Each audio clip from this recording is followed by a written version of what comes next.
Hello there. What's most important to hold in mind when you're reading Roland Barthes Camera Lucida is that the writing of the book was part of his grieving process. He started working on it in 1977, the same year that his mother died. And these two things just can't be separated. He explores the link between grief, death, and photography. He was aware that every photograph depicts someone who will eventually pass away, and that every moment that's been captured has also passed. Therefore, every photograph becomes a micro-death and a tragedy. He was also killed 3 years later when he was knocked down by a laundry van. Found family photographs are significant in this text, so I'll run some images that I find particularly relevant. Barthes was a French philosopher, theorist, and writer born in 1915. This book influenced how people think about photography, memory, and the relationship between images and truth. The full title is Camera Lucida: Reflections on Photography. And that's how one should approach this writing. Barthes is looking at the medium through a filter tinted by that period in history and also the emotional upheaval that he was navigating. His book escapes being an intellectual critique or a user's manual because it's deeply personal. Initially, after its release, the reviews weren't great, probably because readers were hoping to find deep wisdoms about the meaning of photography. But what they got instead was something closer to a diary, which at times verges on the sentimental. Barthes was trying to reconnect with his mother through photography and inadvertently produced a moving book that's become one of the most influential studies on photography. His relationship with his mother was very close. He lived with her for most of his life. After she passed, he searched through their old photographs. The faces that he saw didn't quite match his memory of her. He couldn't feel her presence within them. Eventually, he came across a picture taken when she was 5 years old, and he was able to rediscover her individuality. He said that there was something in the brightness of her eyes that brought her back to him. In the book, he never shows us the photograph because its significance existed solely for him, while for us, the general viewer, it would hold no magic and be like any other family snap. This discovery became the point of departure for his exploration. He was moved by the fact that even the most ordinary snapshot could have extraordinary power to evoke memories. But at the same time, every photograph for Barthes became a memorial. He believed that the very essence of the medium is its ghostly portrayal of death. As he began writing, he tried to find what is at the core of photography, what sets it apart from other forms of imagery. He separated out two ways in which we appreciate photographs. The first is that they provide information or context to a subject, which stimulates general interest. So viewers can learn something from a photograph that we didn't know before. He uses two examples. This war scene of the 70s rebellion in Nicaragua becomes a vehicle to pass on information. He then offers us William Klein's 1959 picture Mayday, taken in Russia.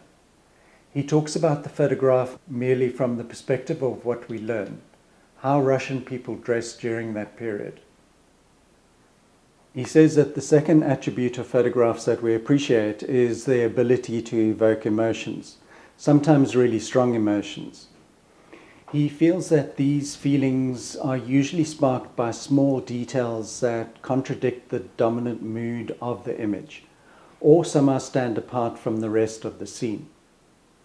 They startle the viewer or pique their interest, and this triggers the chain of emotional responses. He thought that other authors who had written about photography had missed this essential quality. The commentary bypasses all the technical stuff, and he talks about his fascination with a photograph of Napoleon's youngest brother, Jerome. He probes the image beyond its aesthetic ordinariness and hones in on the subject's eyes.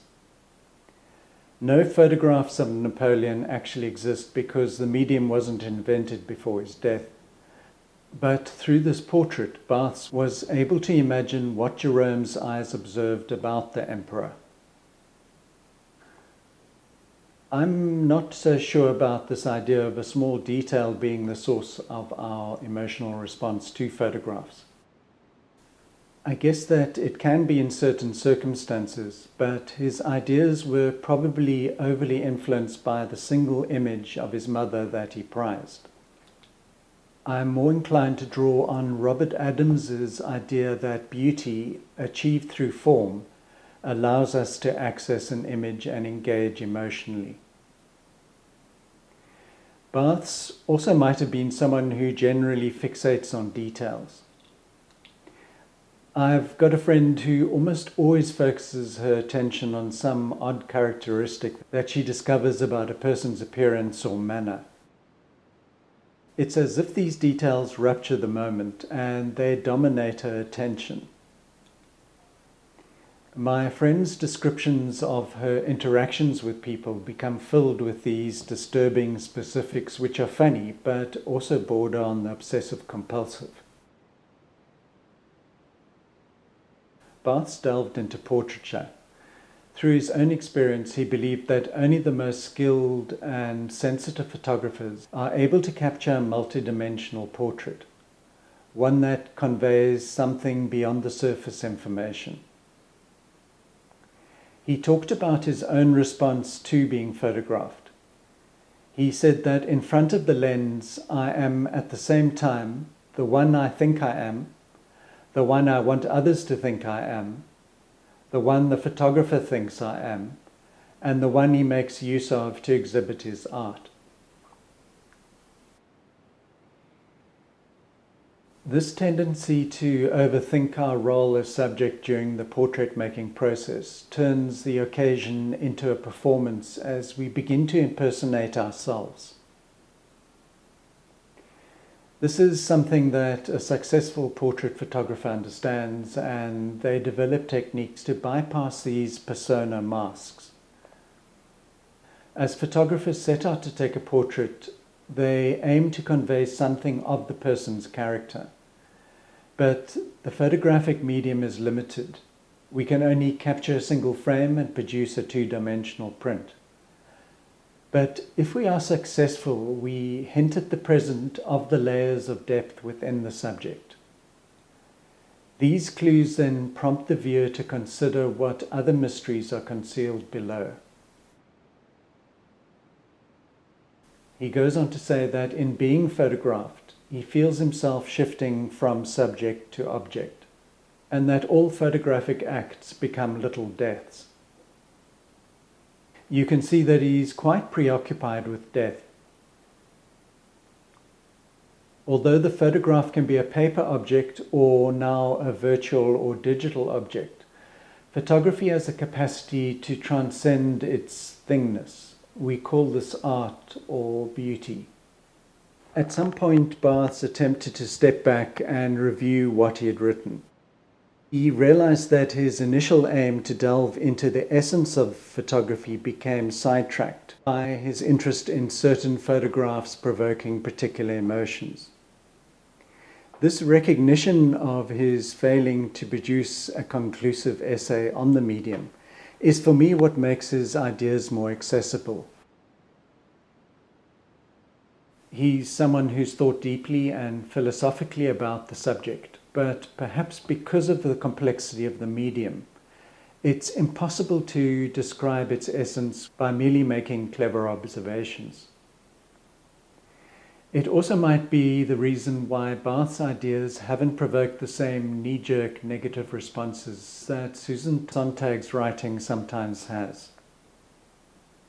Sontag called Barthes the most consistently intelligent, important, and useful critic. He points out that the role of a photographer is to reveal an aspect of existence that we as viewers have taken for granted. Now, this parallels what Robert Adams considers to be an important aspect of creating beauty. The photographer re-engages the viewer with the subject by presenting it in a fresh manner. Even though Barthes considers photographs to be microdeaths that remind us of our own mortality, he does offer us a positive, a silver lining. He compares the experience of viewing photographs to our enjoyment of the light from a long faded star. Yeah, take a look at the rest of the book. I've just skimmed the surface, but thanks for joining me, and I'll see you next time.